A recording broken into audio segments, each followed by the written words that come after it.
Hello and welcome to the Business of Meeting podcast. I'm your host, Eric Rosenberg. Over the years, I've had the privilege of helping businesses in the meetings and event industry grow and succeed. And I'm excited to share that experience with you.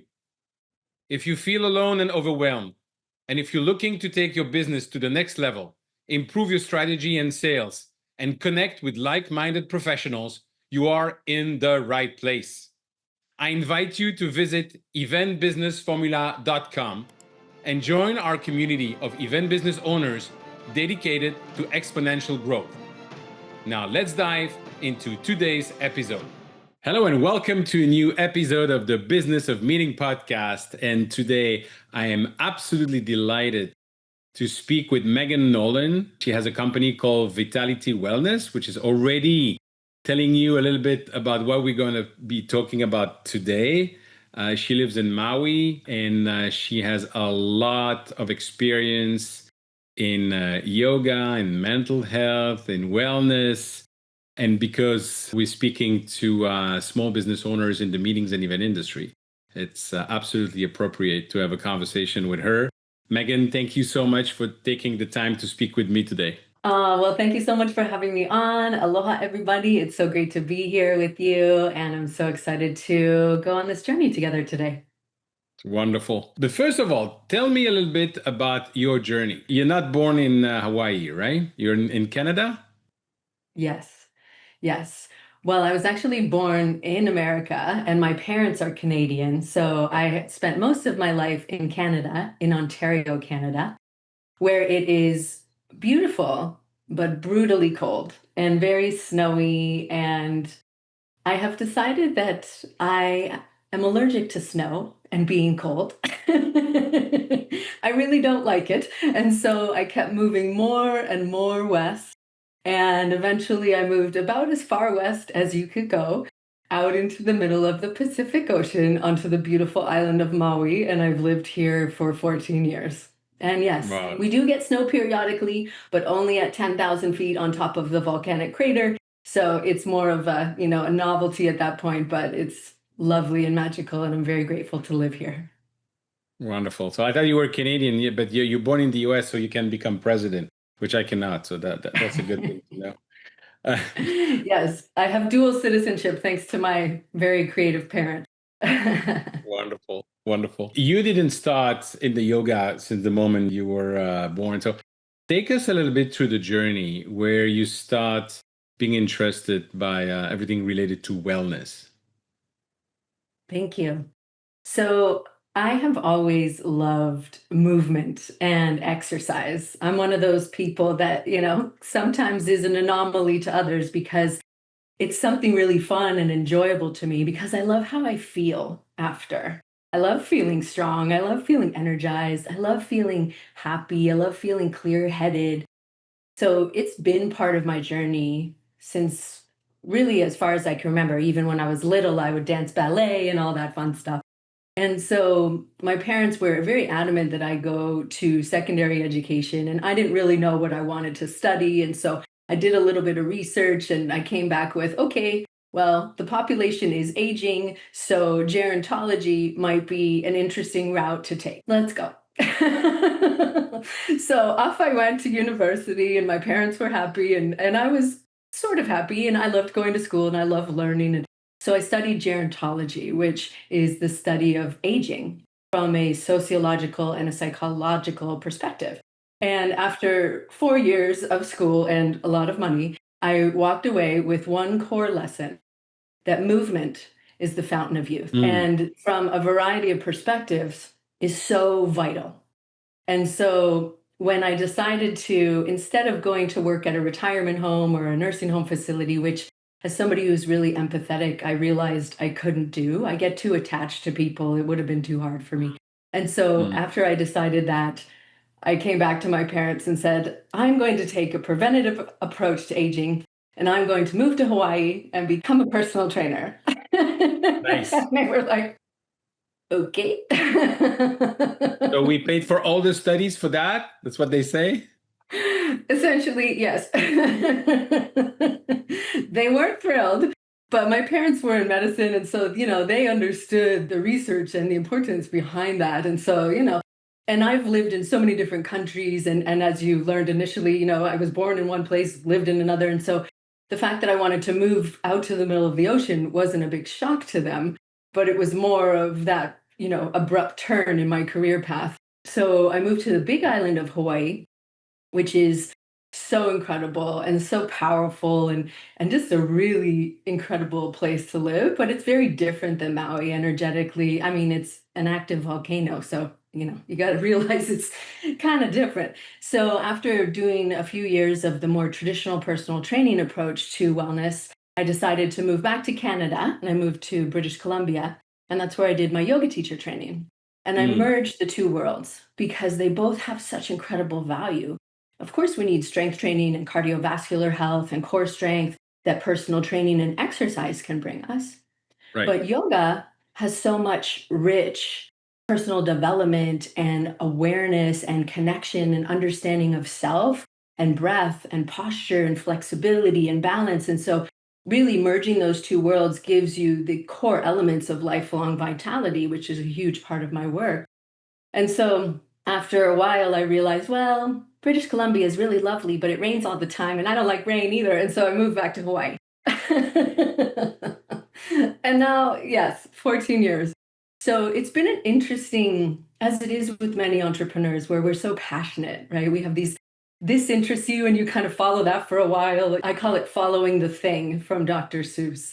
We kind of follow it for a while, and oh, I don't know, maybe I'll try this now. And so for me, as somebody who's always loved wellness, it's a beautiful gift to be able to share my passions with my community, with my clients as my profession. I feel very blessed. And so when I started to do more of a workplace wellness approach to my work and started to help people in the office setting, as well as in a variety of financial institutions here, as well as with the county of Maui and different businesses here, including the Maui Electric, which is obviously our electric company here, and teaching yoga inside all the power plants. And that was really fun, totally unique experience.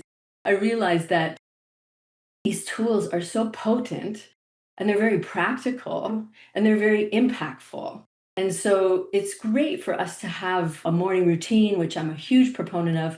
But if we just do something in the morning and then we go and sit and sit and sit and sit and sit and sit, and you get the idea, all day long, it has an effect on us. It has an effect on us very quickly, physically, but also mentally and emotionally and spiritually as well, right? Because all layers of our being are interconnected.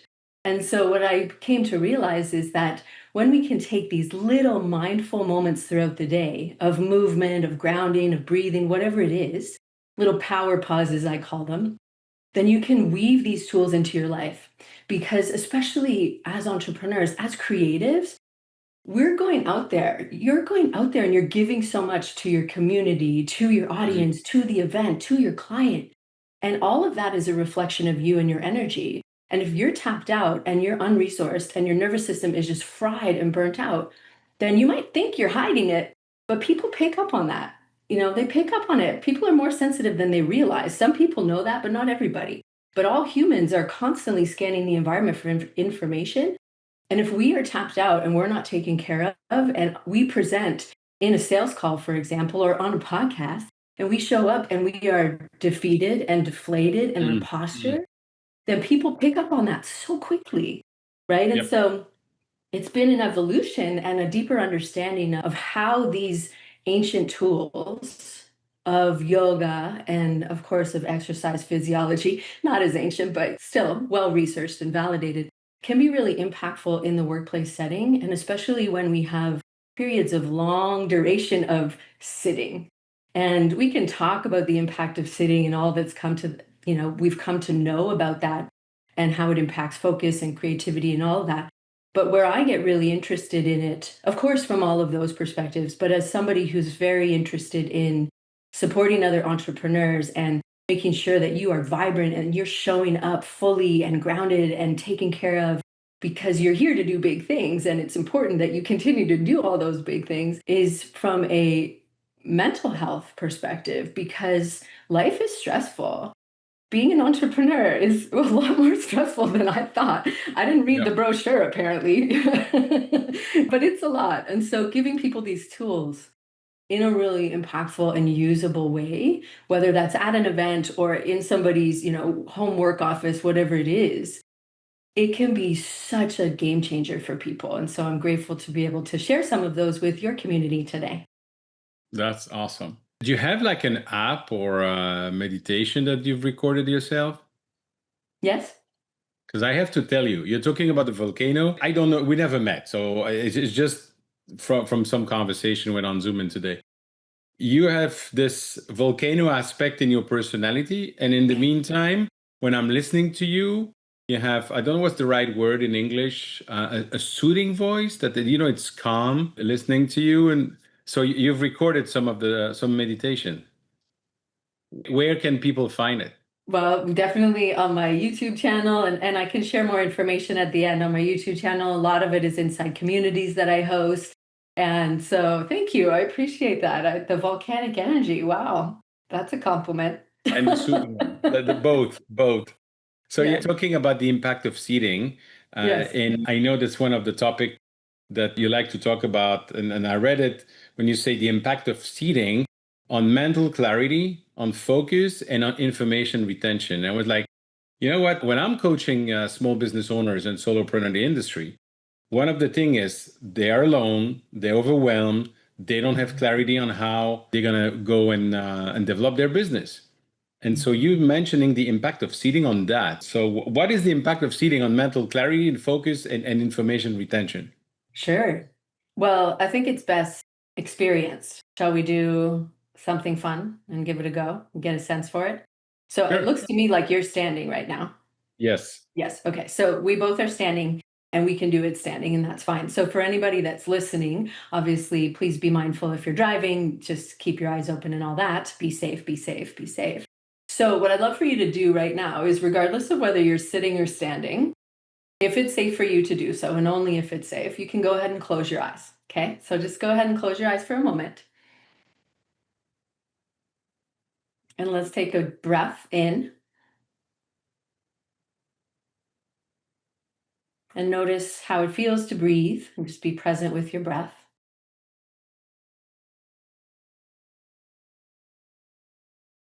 Good. So we'll use that as a comparison point. And now open your eyes if you're not sure what I mean. What we're going to do is pretend that we're sitting, or if you are sitting, you're just going to kind of sit your hips back a little bit like you're sitting into the chair. Okay, so move your weight into your heels, sit your hips back, take care of your knees, make sure you're good. And then round your back a little bit and place your hands in front of you like your hands are on the keyboard. Okay, yeah, hands are on the keyboard. And now allow your head to drop a little bit and take a big deep breath in and think about a time when you've been really overwhelmed in your business. Just think about that for a moment. You don't know what to do. There's so many things. Oh my goodness, what do I do? Okay, stay there. And now breathe again. Okay, just notice it. Notice it.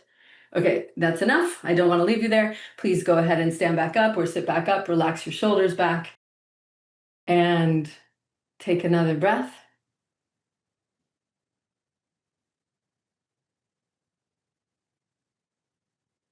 Okay, perfect. Definitely DM Eric and I. We'd love to know what landed, what did you experience? But Eric, you can tell me, what did you notice there from that little mini experience? It was calming.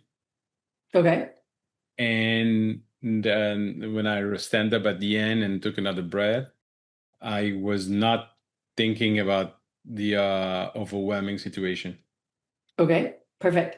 And when we went into that rounded, slouched, stressed out posture, when we were pretending we were sitting, how did it feel to breathe when you were in that position? Actually, more difficult for me. Okay. Did you feel like you got more or less breath? Less. Okay. Did you feel any tension in your back? No. No. Okay. We weren't there very long, so it's all good. Okay. So I, thank you I for. feel tension in my legs like doing burpees. Okay. Yes. Well, that's why we didn't stay very long, because we weren't warmed up to do squats. So I didn't want to leave you. So thank you for proving my point, Eric. You just proved my point perfectly well. So what happens when we sit is we tend to collapse our posture. Right away, if we go from standing, if you can see me, I have my hands straight up. If you can't see me, use your imagination. It's all good. You know what sitting versus standing is. So if we're standing, our body is upright. Shoulders are over top of ribs, over top of hips, over top of knees. You remember. So we're standing up nice and tall. Whereas when we sit down, we start to right away, we hinge at the hips because we're sitting, right? Our knees are bent, our ankles are bent. And then our spine very quickly, right? We all know this very quickly when we sit. We tend to go from being sitting upright, being present, focusing on what we're doing, to rounding over the keyboard, looking like a croissant. Yeah. Yep. Thank you. Merci beaucoup. Yeah, tell you. And so, what happens when we go into this seated position, usually slouching position, no shade, we all do it, right? Heads are heavy, anywhere between 8 and 12 pounds. The average human head, it's heavy. We get focused on what we're doing. You love what you're doing, or Yep. you're worried about something, right? And so we get very absorbed. And so, what happens is that when we sit, there's limited blood flow, which means less oxygen, less nourishment.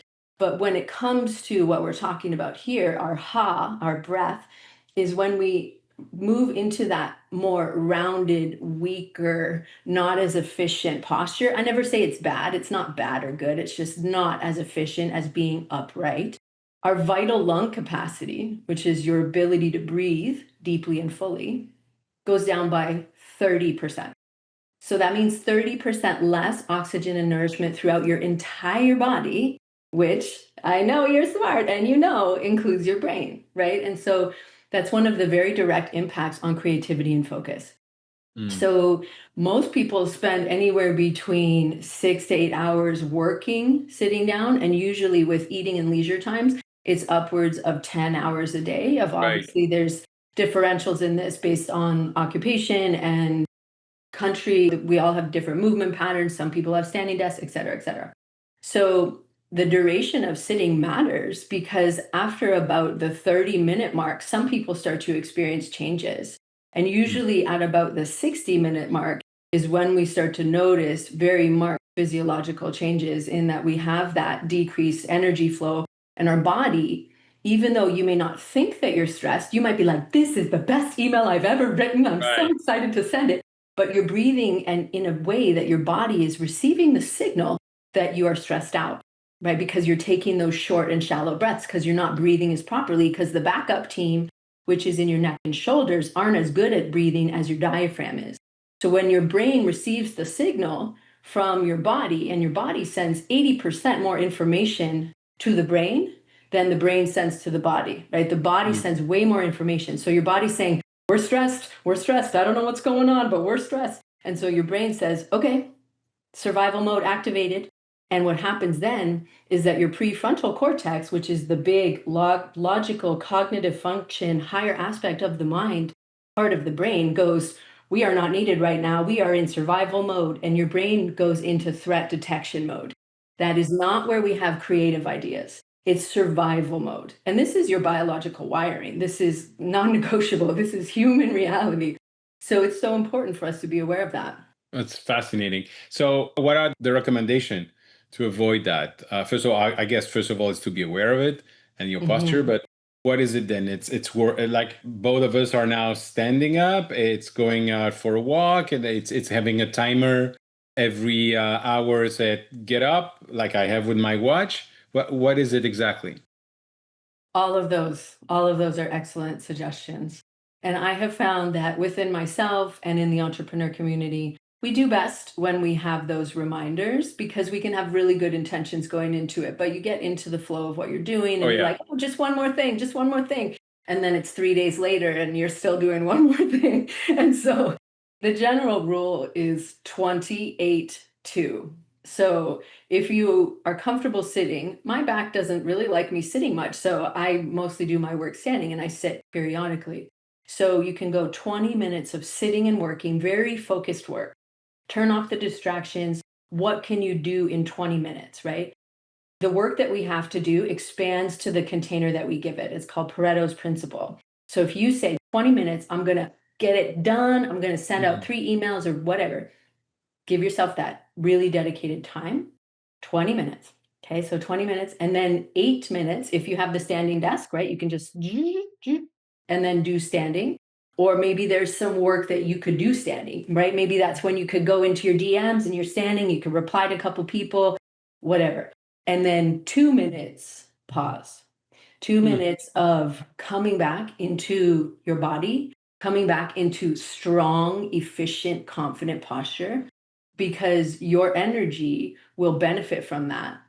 When you get grounded back into your body, when you come back into that open, confident posture, and you go into your next sales call like that, you write your next email like that, it's different. It's completely different because you have affected change at the deepest level of your being, your nervous system. So 28-2 is really key. You can set reminders, you can time block, whatever it is for you, but it's about having these little intervals, power pauses throughout the day, especially before you notice that dip, right? We all have natural cycles of energy. It's called our ultradian rhythm, similar to the circadian rhythm where we go to sleep at night. We have natural waves of energy in the brain activity. And so we want to harness that. And that's why it's important that, in the work setting, we do this. We do this intentionally to give yourself a little moment away, but also in the events that we really harness those natural rhythms of being. And remember that the attendees in the room, they're not rocks. They're humans, right? And this is a core need. And so those are some key ideas to start with. Would those be helpful for you? Absolutely. Absolutely. Now, when you go into those mini pause, and to your point, when you were mentioning timing everything, how many times when I'm working from home in the evening, my wife said, okay, enough for today. So yeah, 10 more minutes. And then an hour later, I'm still in the thing. So for people in the meetings and event industry, it's already stressing and a lot of people are overwhelmed. But the unexpected is the rule. But now add to that the fact that we own our business. So I got the 28-2, and even with the alarms, said, oh, but I'm in the middle of some things. I'll do the pause later. And it continued to continue. What are other advice you have, especially where you are at a trade show or where you are at a conference? Brilliant. The beautiful thing about this tool set is that it is very versatile once you know how to use it, right? A lot of times people think, oh, okay, if I'm going to take a power pause and I need to go and meditate, I can't meditate at a trade show. You're crazy, Megan. No. So we infuse things with presence. That's the key. Because what's happening when we're stressed is our brain is in that looping mode, seeking action, seeking answers, seeking clarity, seeking safety. That's what it's doing. So knowing that if you're in a very busy, high stress situation, it's these little intentional moments. And one that I love is when you are washing your hands in the washroom. Wash your hands, be present, right? Sure, there's going to be other people there. You might be talking to somebody, but of course, if you are, continue to engage with them, but see if you can do this too. But you'll probably need to practice it on your own first before you can do it and talk to somebody at the same time. Is just be very present with the sound of the water, the warmth of the water. Maybe you can smell the soap. Just really hone into the details of the present moment, because what that's doing is signaling to your brain, oh, we're not paying attention to threats right now. We're listening to the sound of the water. And that's something we do when we're totally safe. So that's what's happening neurologically. But what you can do is just take that moment of washing your hands and ground your body. Or another great one is when you're standing and waiting for the elevator, right? Or you're waiting in line somewhere. And if you're just kind of looking around and you're thinking, oh, this is chaotic, there's so many people, just ground your feet down, right? Just ground your feet down, feel your feet, relax your shoulders, become aware of your posture, right? Because if you're standing there and you're like, oh my God, I have so many things, and you're totally stressing out, you're gripping and you're signaling that stress to other people. They're picking up on it by way of mirror neurons. So it's these little moments where you become aware of how powerful you are, because you get to decide what you're focusing on and how you're going to go back into the next moment. And that's really what the power pause method in my work is all about, is reminding you of how powerful you are, because you have the ability to do that and to shift your state anytime, anywhere. It just takes that intentional decision. Amazing. I've also heard that one of the way to realize how strong you are and give more energy is to actually stand up, exactly like you said, but also put your two hands on your hips. Yes. Yeah. Okay. Yes.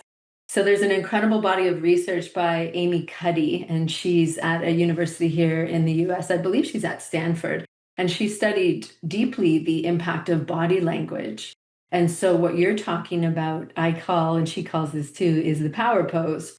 Some people call it the Wonder Woman pose or the superhuman pose or whatever, right? Whatever you want to call it, whatever you identify with. And so it's really simple. And you could do this in the washroom too, like in the stall or when you're standing. And a lot of people just do this and they don't even realize they do it. One or two hands on their hips. And actually, when we place our hands on our hips and we bring our feet down and we open up our body, we can do it together. Again, if you're sitting, you can do it sitting, but it's more about opening your body and having a big open posture rather than a collapse and a contracted one. And Mm-hmm. so after about 2 minutes, what happens internally is that because you're focusing on your breath, so let's breathe in through our nose and out through our mouth. Use your ha, ready, breathe in. You're just breathing normally. You're standing tall. You're feeling your muscles. So you push into your feet, draw your shoulder blades back like you're about to go walk on stage and do something great. Okay, so you're holding that nice big posture.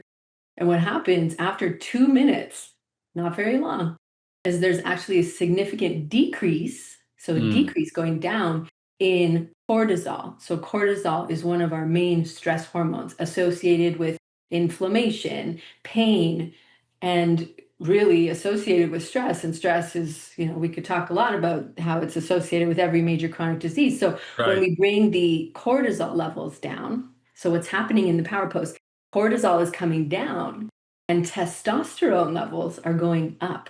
And we Mm. all have testosterone, regardless of gender. We all have testosterone to varying degrees.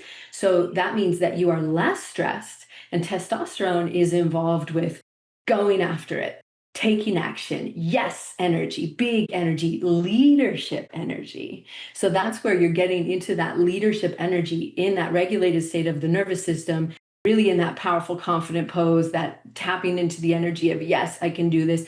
And it's so simple. But we forget that you have a body that is such an incredible tool because Mm-hmm. most people live, as an out of body experience. They live in their head all the time and it's normal. But you have this incredibly fine tuned, incredible organism and vehicle that you get to inhabit your body. And so it's a really incredible tool to be able to use. Amazing. Now it reminds me of my teachers when I was a kid. They were always looking at me with the two hands on the hips Oh, for other uh-huh. reasons. Yeah, I wonder. Now, my wife and I took our kids to Hawaii a few years ago, and to announce them that we were going to go there, we played Hawaii 50, the music from the TV show. Ta ta ta Okay. ta ta ta ta ta ta ta ta. And they look at us at, what are you doing? So obviously they never saw the show before. And so my question was, with your work, we see now different generations working together in Mhm. the same company. We see the impact of AI and technology and the stress that some people can get and the excitement it can get. But we also see a lot of people on their phone all the time. Do you see any difference of using the techniques that you know and also having an awareness of the need for pause based on generation, or is it absolutely irrelevant and it's only from one person to another? So I'm aware and some are completely ignorant. Well, there's always going to be individual differences for sure. But from a demographic perspective, yes. Younger generations are very concerned with their health and their wellness, and specifically their mental health. And they are already looking for ways to support that and already are very aware of what they do and how they feel, very tuned into their own body and their own emotions and expressively communicating that to other people. And so I see really significant levels of awareness in younger generations and maybe a more slower adaptation and integration from older generations that are, oh, this is just the way we do things. This is Mm. what we do. And I find that there's that from that awareness level. But the other interesting component is from a need level is that younger generations have been using phones and devices for most of their lives, depending on how old they are, right? Some kids are like, they looks like they're born with an iPad in their hand, and that's okay. I'm not a parent, and I understand it's a lot. But what we also are seeing are physiological changes from children that are in that rounded, slouched, croissant posture Wow. from very early on, right? And so there's lack of muscular development. There is a slower opening of the body. And so it's just really interesting to think about it. And so that's a great question. Thank you. Whoa. That's frightening, what A you're little saying. bit. Yeah, unfortunately, because we used to think that that rounded posture was the posture of aging, right? You'd Mm, think of, oh, what does an old person look like? And, like not to be stereotypical, but most people would say something to the effect of, well, rounded over walking with a cane. And the interesting thing is that for the most part, that posture is preventable. It's okay, it's preventable. preventable. Yeah, Is it correctable? I don't know it if it's is the right word in English. Can you correct it? correctable. Yes. Can you correct it Yes, if you have yeah, that gradually, posture? depending on how far, yes, to a degree, yes, for sure. Hmm. Of course, if there's if there's skeletal spine issues, then it's a little more difficult and a slower transition. But there's always ways that we can strengthen muscles and stretch other tissues to allow the joints to be more supported and mobile. So there's always opportunity, even like in as late as the 90s-year-old, there's ability for bone mass growth, muscle mass growth. So there's ability to change at any time. It's called neuroplasticity. So there's Hmm. always an ability to change it, just to varying degrees. But I bring that up because we used to just think, oh, that's what old people look like. But since so many people are spending 8 to 10 hours sitting down and often in that posture, the human body adapts very quickly. So it's Right. adapting to that, right? And just think about it. You've been at 3-day events, maybe longer. By day 3, you're like, I am one with the chair. And that's just it, right? You just feel like you're just collapsed into the chair. And so what we're seeing is a need for that recognition of the impact of sitting on our creativity, our focus, retention, and that how easy it is for us to just get up and do the power pose and just stand up or whatever and introduce a little activation that makes a really big difference in that moment and ability to pay attention. But then, of course, increases creative output if we're talking about the solopreneur at home. So very versatile. Wonderful. Thank you. I'm very curious. I'm hearing a lot about this. I don't know the name, yoga, but in a very hot yoga, and then something like the temperature is insane. Is it Yeah. some of this buzz thing, fashion thing that a marketing genius has found, or does it have real benefit on your health? That's a great question. So, what you're speaking to is hot yoga, or it was branded as Bikram yoga by the Yes. name. Yeah. Yes. And there's a whole other story we could talk about with that guy. But as far as the actual practice itself, I am always about people doing yoga, and I think it's very important. But I'm on the fence about this one Mm. because of a few things is that most people are chronically dehydrated. Most people don't drink Uh-huh. enough water. And so going into a room that's going to cause you to sweat profusely because it's 105 degrees Fahrenheit. I forget what that would be in Celsius for our Canadian friends. It's hot. It's hot. You start sweating as soon as you walk in the door, which then softens the tissues, our muscles, which is great. But so we're sweating a lot. Then your heart has to start pounding because it needs to cool your body. But the intensity of the practice doesn't match the intensity of the heart rate increase. So there's a little bit of discrepancy there. So it's a little confusing for your body.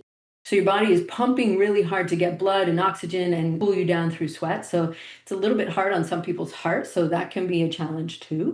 And then the other thing is that it's like when you bring a piece of chocolate out and say you put it on the counter because, I don't know, you're going to bake with it or something. And it comes out of the freezer and it's really hard, right? It's really hard. You could snap it. Yeah. That's how we are when we walk in the room. So we get out there and we start to kind of soften a little bit and we're moving and we're doing the things. And so, like that piece of chocolate, we get softer and softer and softer. And the chocolate will eventually kind of melt, right? And it just thwomp.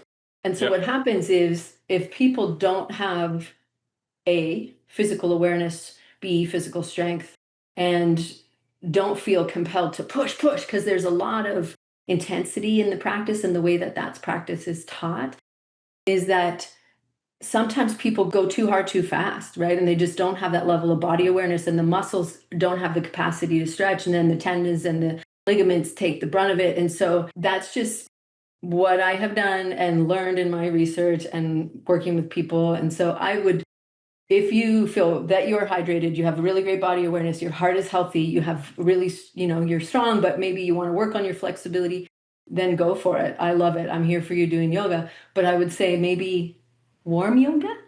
Would you like Mm, warm yoga, not hot mm, yoga? very good. Thank you. We'll meet in the middle. And I don't want to sound like I'm talking poorly of the practice. It's we always need to be aware, and we always need to be educated and empowered with that information Yeah. before we do something, especially when it's super hot. Well, super hot, but hot as in trendy. You're not talking poorly. I'm asking your opinion. So I'm Okay. glad you shared that. So thank Okay. you so much. Thank you. With everything you do in our industry, with association, with corporation, with hotel, can you tell us, anyone listening now, what are the service you're providing and how they can get in touch with you? Sure. So thank you for that opportunity. I appreciate that. So yes, I mean, I am a yoga teacher and personal trainer. So I do work with people one-on-one, both here on Maui. So if you come to Maui on vacation, let me know. We can do yoga outside. It's always a good hit. And then, of course, I work inside the conference and event industry. So, what I love to do is get the party started, whether that's with an energizing yoga practice or breathwork practice in the morning, and really bring people together, especially here on Maui. It's a lovely way to tap into the energy, but of course, we can do that around the world. So, having that intentional start to the day, which really gets people grounded and present, and a really lovely way to come together and practice. And then integrating power pauses, as you've experienced today, at very intentional intervals throughout the agenda, right? For activation purposes that are quick, they're fast, but they're very effective for retention and engagement and energy. So those can be woven in throughout the day whenever it works, whether that's, before the keynote or at the mid morning once people come back from the break, and specifically after lunch, because right after lunch, blood sugar spikes if we just eat our lunch and we go sit there. And then we, drift off into space, right? We've all experienced that post lunch crash and we're like, oh, I'm so tired. So really being able to bring these tools and make them work for your theme, for your group, for your community, right? And because they are so versatile, they can all be done sitting down, right? If we want to make sure that everyone's included, excuse Mhm. me. So inclusive and fun and engaging, and also to the degree that we spoke to today, helping people to understand what's happening in their body. Some people really need that to prove it, and I get it. Yeah. I get it. I like Yeah. proof.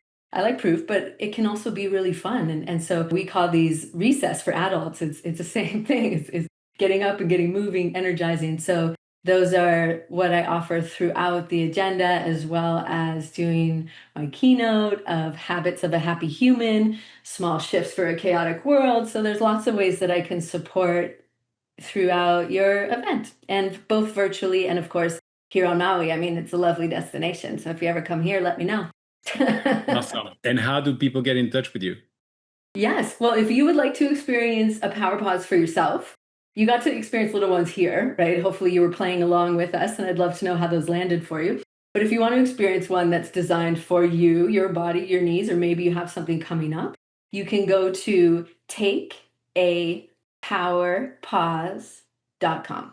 So takeapowerpause.com. And then you can book a complimentary demo with me, and then we'll get connected and I can answer any questions, and then we'll go from there. Wonderful. Megan, my last question for today. When we meet at a conference in 1 year with a bottle of champagne, what are we going to celebrate? Oh, we will be celebrating at IMAX and me being on stage at IMAX. Wonderful. Love that. I love this game. Thank you. Thank you so much for taking the time, and I look forward to meeting you in person. Okay, me too. Merci beaucoup. Thank you for tuning in to the Business of Meeting podcast. I hope you found today's episode valuable. If you enjoyed the show, the most important thing you can do is leave a review and share it with your colleagues. It really helps spread the word. I truly appreciate your support. And if you're ready to take your business to the next level, Don't forget to visit eventbusinessformula.com to learn more about how we are helping event business owners like you. Thanks again for listening, and I'll see you next time.